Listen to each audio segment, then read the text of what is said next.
मेरे प्यारे साथियों, भाइयों बहनों, सभी डिफेंस सिविलियन कर्मचारी को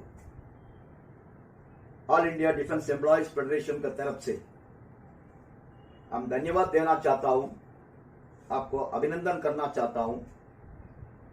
इस पिछले 3-4 महीने में इस देश का ऑड सिचुएशन, परिस्थिति, कोविड-19 पैंडेमिक का थ्रेट, देश में पूरा 144 का कानून, पुलिस का हरासमेंट, मैनेजमेंट का हरासमेंट, सरकार का हरासमेंट, स्ट्राइक को इलीगल डिक्लेयर करने का प्रयास, ये सब ओवरकम करके हमारा 219 साल का पुराना इंडियन ऑर्डिनेंस फैक्ट्रीज को, आयुध निर्माणियों को सुरक्षित में रखने के लिए कॉर्पोरेटाइजेशन का सरकार का इलीगल डिसीजन का खिलाफ में आप लोग ने अनिश्चितकाल हड़ताल के लिए इतना बढ़िया प्रिपरेशन किया। आप सबको हमारा लाल सलाम साथियों। आप सबको मालूम है 16/5/2020 में कोविड-19 का बैकग्राउंड में, उस पैंडेमिक सिचुएशन में 20 लाख करोड़ का हम पैकेज देना करके फिनेंस मिनिस्टर ने अचानक डिक्लेयर कर दिया, हम ऑर्डिनेंस फैक्ट्रीज को कॉर्पोरेटाइज करेंगे, उसका बाद उसको शेयर मार्केट में भी लिस्टिंग करेंगे। ये सब हम लोग का साथ कितना भी सरकार का एग्रीमेंट है, सेटलमेंट है, उस सबको वायलेट करके सरकार ने यह निर्णय लिया। लेकिन एक दिन भी हम लोग वेस्ट नहीं किया। 16/5 को शाम को इन लोग ने, मंत्री ने अनाउंस किया, फिनेंस मंत्री ने 16 तारीख शाम को तीनों फेडरेशन में एआईडीएफ, एनडीडब्ल्यू, बीपीएमएस में हम लोग ने बातचीत किया, डिस्कस किया, निर्णय लिया। अगस्त 2019 में हम लोग ने तो स्ट्राइक हड़ताल को डिफर करके रखा है। वो तो 1 महीने का हड़ताल था, लेकिन अभी अनिश्चितकाल हड़ताल में जाने का अलावा हम लोग के पास कोई रास्ता नहीं है। कारण इस सरकार हम लोग को सुनेगा नहीं है। इसलिए इस बीच का पीरियड में ये सभी हर्डल्स को ओवरकम करके हम लोग ने निर्णय लिया, हड़ताल का बैलेट लिया, स्ट्राइक बैलेट लिया। ऑलमोस्ट 100% हमारा ऑर्डिनेंस फैक्ट्रीज और ऑर्डिनेंस फैक्ट्री का अंदर तो कितना डीजीक्यूए का कर्मचारी है, वो सब निर्णय लिया इस सरकार का इस नीति का खिलाफ में अनिश्चितकाल हड़ताल में हम लोग जाएंगे। अगस्त 4 तारीख हम लोग ने नोटिस इश्यू किया सरकार को, आप लोग भी इश्यूज किया फैक्ट्रीज में। उसका बाद इतना जोर से प्रिपरेशंस सभी फैक्ट्रीज में शुरू हुआ। वो प्रिपरेशन सरकार का ऊपर दबाव डालने का प्रयास किया। हम लोग का इस जोर प्रिपरेशंस का वजह से सरकार भी कोशिश किया, प्रयास किया, एक कॉन्स्पिरेसी भी किया, कैसे भी कितना भी नीचे उतर के भी हम लोग को स्ट्राइक को डिमोलिश करना है, क्रश करना है। उस रास्ता में सरकार उसका प्लानिंग स्टार्ट किया। हमारा देश एक डेमोक्रेटिक देश है, सरकार एक डेमोक्रेटिकली इलेक्टेड गवर्नमेंट है। सरकार का कोई भी निर्णय को विरोध करने का, अपोज करने का, हम लोग का विचार बोलने का देश का संविधान में अधिकार है। इसीलिए तो ट्रेड यूनियन एक्ट है, इसीलिए इंडस्ट्रियल डिस्प्यूट एक्ट है, इसीलिए आईएलओ कन्वेंशन, कलेक्टिव बार्गेनिंग को सरकार ने एक्सेप्ट किया पार्लियामेंट में। लेकिन हड़ताल का नोटिस दिया, उस ऑर्गेनाइजेशन को बुला के बातचीत करके विचार सुन के उसका निर्णय को परिवर्तन करने का सरकार तैयार नहीं है। इसलिए सरकार ने प्रयास किया इस हड़ताल को तोड़ने के लिए क्या करना है। अलग अलग तरीके से सरकार ने सोचा। सबसे पहले उनका गेम प्लान था 10-20 रिटायर्ड आर्मी जनरल्स को बुलाया, उनका एक पैनल तैयार किया, उनको पूरा ब्लेसिंग्स दे दिया, तुम ऑर्डिनेंस फैक्ट्रीज का खिलाफ में कुछ भी लिखो, झूठ लिखो, कुछ भी लिखो, लेकिन बर्बाद करने का लिखो। ऑर्डिनेंस फैक्ट्रीज का माल का खिलाफ में लिखो, ऑर्डिनेंस फैक्ट्री का वर्कर्स का खिलाफ में लिखो, ऑर्डिनेंस फैक्ट्री का मैनेजमेंट का खिलाफ में लिखो, ऑर्डिनेंस फैक्ट्री के बारे में क्या क्या बुरा लिख सकता है तुम पूरा लिखो। उन लोग ने शुरू कर दिया। कभी बॉम्बे न्यूज़पेपर में आता है, कभी चेन्नई न्यूज़पेपर में, कभी दिल्ली न्यूज़पेपर में, कभी ऑनलाइन मैगजीन में। हम लोग भी उस सबको, ये कितना भी मिस्टीवियस आर्टिकल आया, उस सबको हम लोग ने भी काउंटर दिया। हम लोग भी प्रयास किया, आप सबका सामने, पब्लिक का सामने, ये कैसे इन लोग झूठ दुष्प्रचार कर रहा है, झूठ बोल रहा है, वो पब्लिक का सामने, आप लोग का सामने लेके आने का अपना फेडरेशन भी प्रयास किया। साथियों, ये सब देखने के बाद हम लोग भी जोर से सरकार का नीति के खिलाफ में फाइट कर रहा था। आप लोग भी पब्लिक रिप्रेजेंटेटिव्स को अप्रोच किया, एमपीज एमएलए को अप्रोच किया, सभी पॉलिटिकल लीडर्स को अप्रोच किया, सभी सेंट्रल ट्रेड यूनियंस को अप्रोच किया, पब्लिक को अप्रोच किया, सिग्नेचर कैंपेनिंग किया। उसका वजह से धीरे धीरे धीरे हम लोग इस ऑर्डिनेंस फैक्ट्रीज का कॉर्पोरेटाइजेशन का इश्यू को एक नेशनल मूवमेंट, एक देश का जनता का मूवमेंट में लेके आने का प्रयास किया। थोड़ा बहुत सक्सेस भी हुआ। इसलिए फिर सरकार का हाथ में दूसरा कोई ऑप्शन नहीं है। सरकार को उनका agencies, IB, intelligence bureau, police, security, military intelligence, सबका थ्रू उनको इंफॉर्मेशन मिल गया। ऑर्डिनेंस फैक्ट्री कर्मचारी 100% हड़ताल में शामिल होने का तैयार है। उस परिस्थिति में सरकार ने एक इतना बुरा काम किया, अचानक एक चिट्ठी इश्यू किया, आप लोग का हड़ताल इलीगल है। इतना जानकारी भी नहीं है, उधर तो बड़ा बड़ा ऑफिसर लोग बैठा है। एक स्ट्राइक इलीगल डिक्लेयर करने का अधिकार किसको है? सबसे पहले हम इलीगल हड़ताल नहीं कर रहा, हम तो कानून का अनुसार लीगल हड़ताल कर रहा है। हमने स्ट्राइक बैलेट लिया, कानून का अनुसार 75% का ऊपर हमारा मेंबर लोग पार्टिसिपेट किया। उसमें 2/3 कर्मचारी मेंबर स्ट्राइक का फेवर में वोट दिया। वोट का काउंटिंग पूरा विटनेस करने के बाद सभी फैक्ट्री का लेबर कमिश्नर ने उनका सर्टिफिकेट दिया। हमको पब्लिक यूटिलिटी सर्विस डिक्लेयर करने की वजह से हम 14 दिन का जगह में 6 हफ्ते का नोटिस देना था, लेकिन हमने उनको 9 हफ्ते का टाइम दिया। कोविड का वजह से, बॉर्डर सिचुएशन का वजह से, ये सब मन में सोच के सरकार को भी सोचने का, हम लोग से बातचीत करने का थोड़ा बहुत समय चाहिए करके 9 हफ्ते का टाइम दिया। उसका बाद भी सरकार ने कानून उसका हाथ में लेके, कानून का खिलाफ में, कानून का विरोध में, संविधान का विरोध में अचानक डिक्लेयर कर दिया स्ट्राइक इलीगल। सभी जीएम्स को चिट्ठी दे दिया। 80,000 कर्मचारी को इंडिविजुअली चिट्ठी दे दो, थ्रेटन करो, तुम हड़ताल में शामिल होगा, तुम्हारा पूरा सर्विस नुकसान हो जाएगा, खबरदार तुम स्ट्राइक में नहीं जाना है। लेकिन सभी कर्मचारी तो ऑलरेडी उसका मेंटल मेकअप में था, हम घर छोड़ के बाहर ही नहीं आएंगे तब तक हमारा यूनियन डिक्लेयर करेगा स्ट्राइक पोस्टपोन है, वापस हो गया, तब तक हम घर में ही बैठेंगे। यह निर्णय सभी कर्मचारी ने लिया। हाँ, कुछ ऑर्गेनाइजेशन ने एक गलत डिसीजन लिया, एक हिस्टोरिकल ब्लंडर किया। ऐसा परिस्थिति में आपका ऑर्गेनाइजेशन को बंद करने का प्रयास में है सरकार, आपका ऑर्गेनाइजेशन को कॉर्पोरेट हाउसेस को देने का चक्कर में है सरकार।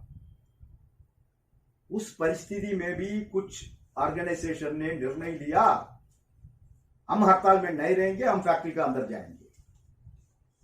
लेकिन खुशी का विषय है, उन लोग निर्णय लेने के बाद भी उनका तो फैक्ट्रीज का अंदर ब्रांचेस है, उन लोगों ने डिसाइड किया ये हमारा जीवन मरण का स्ट्रगल है, ये हमारा लाइफ एंड डेथ का स्ट्रगल है, ये हमारा अंतिम स्ट्रगल है as a central government employee, as a defence कर्मचारी। हम इसमें भागीदारी नहीं होगा तो हिस्ट्री हमको माफ नहीं देगा, इतिहास हमको माफ नहीं देगा। इसलिए उन लोग ने निर्णय लिया कुछ भी होने दो, सरकार कुछ भी करने दो, ऐसा ही सरकार हमको बर्बाद कर रहा है, हम इस हड़ताल में वर्कर का साथ शामिल में रहेंगे। ये प्रेशर की वजह से सरकार का पास दूसरा कोई ऑप्शन नहीं है, सरकार ने सीएलसी को अप्रोच किया। अब सीएलसी ने, चीफ लेबर कमिश्नर सेंट्रल ने 9 तारीख हम लोग को बुलाया। 9 तारीख में एआईडीएफ का तरफ से हमारा अध्यक्ष पाठक साहब और हम श्री कुमार जनरल सेक्रेटरी, हम दोनों सीएलसी का सामने कितना आर्ग्यूमेंट्स रखा है, कितना लॉजिक रखा है, वो सब आप लोग ने वीडियो रिकॉर्डिंग में देखा है, इसलिए उसमें हम ज्यादा नहीं जा रहा। बाकी हमारा फेडरेशन से INDWF BPMS, उनका भी नेता लोग इफेक्टिवली सरकार का सामने, हम लोग 6 लोग हैं लेकिन विचार एक ही है। हम लोग 6 नेता लोग बैठा है 3 ऑर्गेनाइजेशन का, लेकिन विचार तो एक ही था, उस एक ही विचार में बातचीत किया। इलीगल तो डिक्लेयर नहीं कर सकता, वो तो खत्म हो गया। फिर सरकार ये रास्ता लेके आ गया, सेक्शन 22 का अनुसार, इंडस्ट्रियल डिस्प्यूट एक्ट 1947 का सेक्शन 22 का अनुसार तब कंसीलिएशन प्रोसीडिंग्स पेंडिंग है, इन लोग हड़ताल में नहीं जा सकता। हम लोग तीनों फेडरेशन ने बोल दिया ये कंसीलिएशन का नाम पर आप इस डिस्कशन को, इस इश्यू को खींचने में कोई मतलब नहीं है, कारण सरकार 1 इंच भी नीचे उतर के आने का तैयार नहीं है।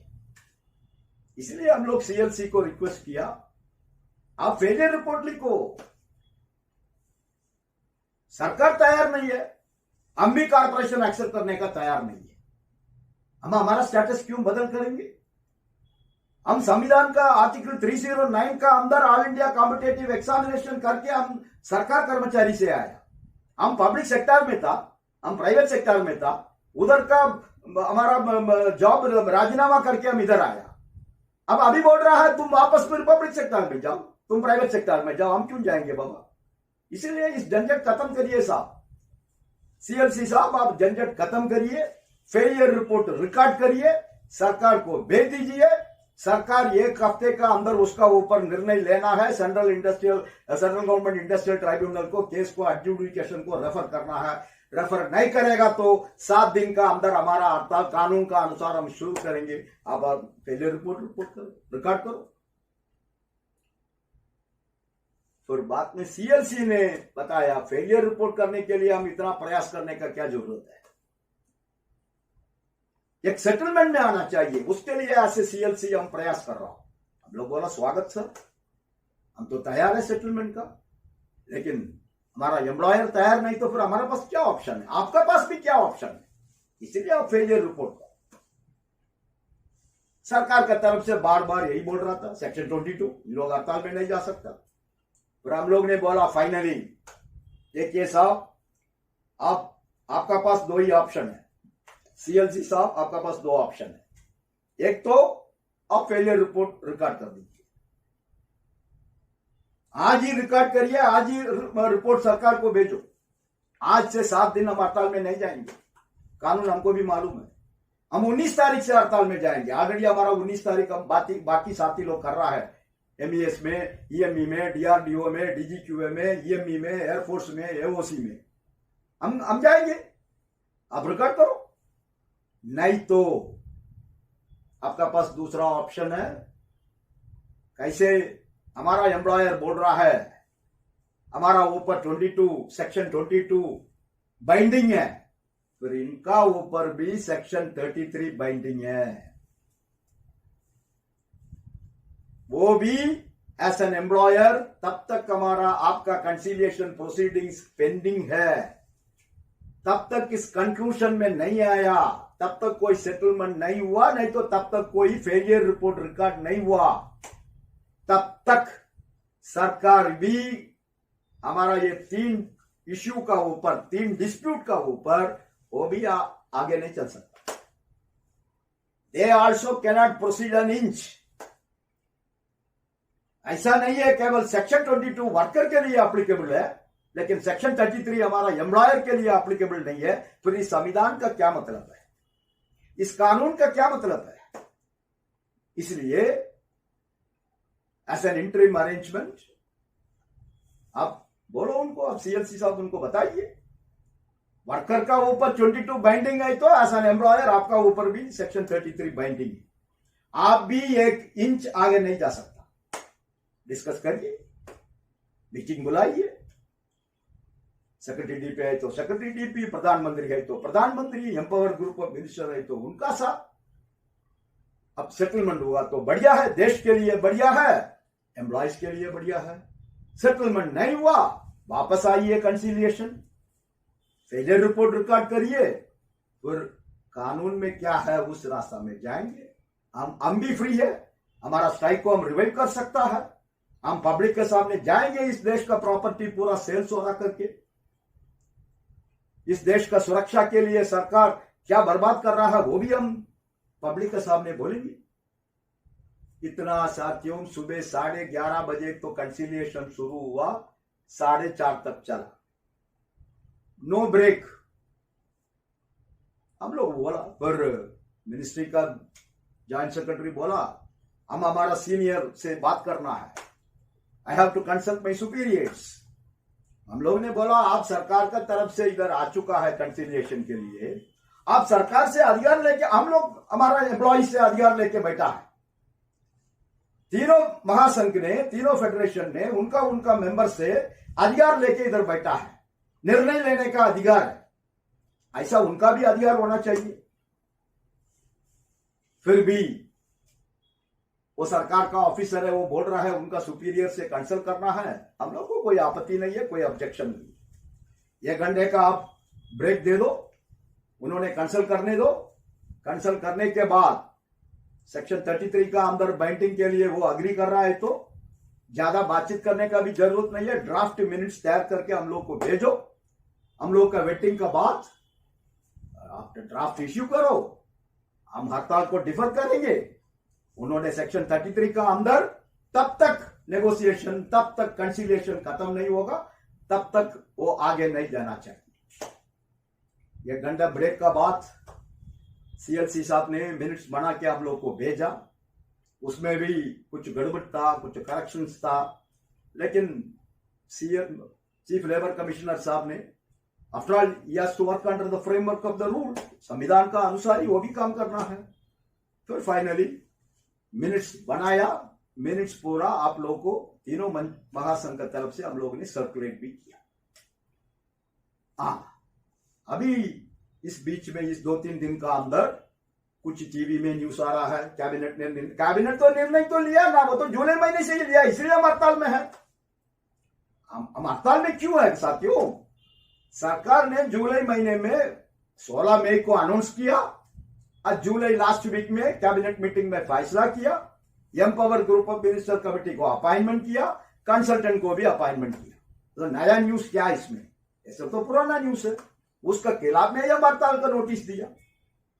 सो इसलिए ये तो अभी रूमर्स आएगा, टीवी में डिबेट आएगा, न्यूज़पेपर्स में न्यूज आएगा, ऐसा हो रहा वैसा हो रहा करके, लेकिन हम लोग का माइंड तो क्लियर है, आप लोग का माइंड भी क्लियर होना चाहिए करके ही हम ये वीडियो आपको भेज रहा हूं। फिर इस सरकार का ऊपर तो इस देश का कोई भी जनता को विश्वास नहीं है, उसको हम क्या कर सकता, कारण सरकार ऐसे बिहेव कर रहा है।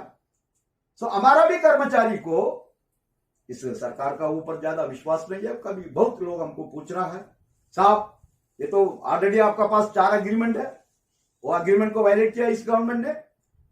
अब 2019 अगस्त में सेक्रेटरी डीपी ने खुद बोला, आज वो डिफेंस सेक्रेटरी है डॉक्टर अजय कुमार, हम कारपोरेटाइजेशन के बारे में कोई निर्णय नहीं लिया, वो तो रिकॉर्डेड है, मिनट्स में है, सभी का दस्तखत है, ये सबको सरकार ने वायलेट किया। तो इस एग्रीमेंट को भी वायलेट नहीं करेगा करके क्या गारंटी है? अब कौन गारंटी दे सकता? लेकिन संविधान का अनुसार उस सेटलमेंट आईडी एक्ट का बाहर था। अभी तक तो सरकार का सामने कितना सेटलमेंट हुआ मंत्री का साथ, जॉर्ज फर्नांडिस, सीके एंटनी, प्रणब मुखर्जी साहब और मनोहर पर्रिकर जी, इन सबका साथ तो एग्रीमेंट हुआ, वो आईडी एक्ट का बाहर था। लेकिन अगस्त 2019 में सेक्रेटरी डीपी ने तो आश्वासन दिया, सरकार अभी तक कारपोरेटाइजेशन का कोई निर्णय नहीं लिया, वो आईडी एक्ट का अंदर है। अभी ये सेटलमेंट हुआ 9 तारीख अक्टूबर, वो भी आईडी एक्ट का फ्रेमवर्क में है।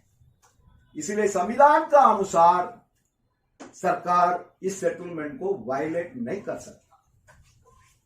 फिर भी करेगा तो क्या करेगा? करेगा तो यू हैव टू फाइट। और आपका पास क्या ऑप्शन है? सरकार एक ब्रीच ऑफ ट्रस्ट करेगा, एक सीएलसी का चेयरमैनशिप में एक लीगल सेटलमेंट हुआ, उस सेटलमेंट को सरकार खुद वायलेट करेगा एज एन एम्प्लॉयर। आपको सरकार का खिलाफ में तो फाइट ही करना पड़ेगा ना कॉमरेड्स। आप तो स्ट्राइक को वापस नहीं लिया ना, आप स्ट्राइक को केवल डिफर किया, आप स्ट्राइक को केवल पोस्टपोन किया।